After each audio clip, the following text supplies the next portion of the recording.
Greetings, folks, and thanks for taking time with us today on Mighty Line Minute. We're continuing our series on safety due diligence in warehousing. Today, we're going to talk a bit about utilities, safety, and what you need to consider when you're siting a warehouse. It was Martin Luther King Jr. who said, "Faith is taking the first step, even when you can't see the whole staircase." In the first of our series, we talked about due diligence and all aspects of that, and in other words, the steps that you need to take to look at the entire staircase. We are now into the next of the series that deals with, specifically, utilities. Energy is often what first comes to mind, so let's talk about that. First questions might be, who are these energy suppliers and just how reliable are they?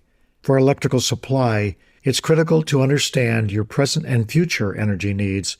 That means developing a clear understanding of all building and energy demands. That includes any standby or backup power needs.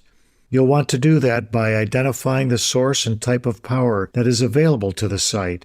That means identifying the quality, the reliability of the electrical supply, including any power fluctuations, voltage drops or spikes, as well as historical frequencies of outages. It's also very useful to identify whether or not dual or redundant power feeds to the site are available. That would allow increased reliability and continuity of power if one feed or substation failed. It's critical to identify costs associated with bringing in new power to the facility, as well as who is responsible. In determining the effects of weather, it's important to really understand the risks associated with power loss that could relate to weather conditions, storms, snow, high winds, flooding, or fire.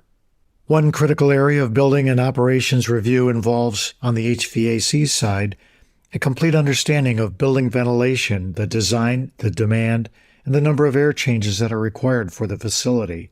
For example, there may be special ventilation requirements for hazardous materials, or for pressurized stairwells, elevators, life safety issues such as those.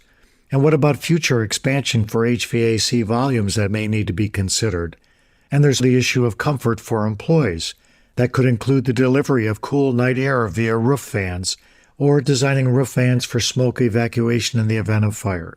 There is also the consideration for alternative energy, particularly if LEED green building designs are sought. While more common supplies such as natural gas or LPG may be considered, you may be exploring energy options delivered by wind, solar, hydrogen fuel cells, natural or LP gas turbines, or combined heat and power systems known as CHP. Our final item today is water supplies. For example, it's critical to evaluate water required for operational processes, production, filling and/or cooling, and the adequacy of available water supplies, specifically how the municipal or regional water supply is stored and delivered, volumes, pressures, water line sizes, piping, what's in place as far as infrastructure or what's intended to be in place, and how soon, and the adequacy of backup water supplies in the event of failures. There's also the issue of the reliability of regional pumps used to supply water and whether those pumps are provided with emergency backup. As we also have recently witnessed, there are extreme impacts that can be caused by unusual fire conditions such as wildland fires or exposures that are unique.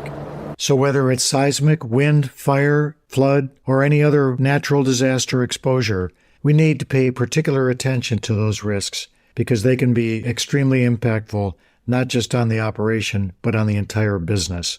That's a critical area to understand and study prior to choosing the site for the industrial warehouse. These represent only several of the questions I have found myself asking during large-scale projects, surprised at the high degree of knowledge that engineers, architects, city and regional or state officials provided. But there were other times, especially when local utility maps were not updated, or the size, location, and the reliability of water mains was unclear, or the power grid was intermittent, or the location of historic gas lines and wells were unknown. In those cases, I would have great pause on the project. So in concluding this segment, utilities are a critical area of design that you will need to pay close attention to during due diligence. And from there, we go forward. The next series will be talking more about fire protection, property loss control, and safety design considerations that go a step beyond what you might be looking for normally in a project. Thanks, folks, for taking time with us today on Mighty Line Minute.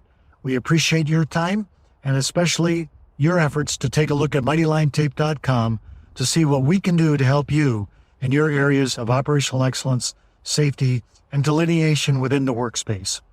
Take care. We'll see you next time.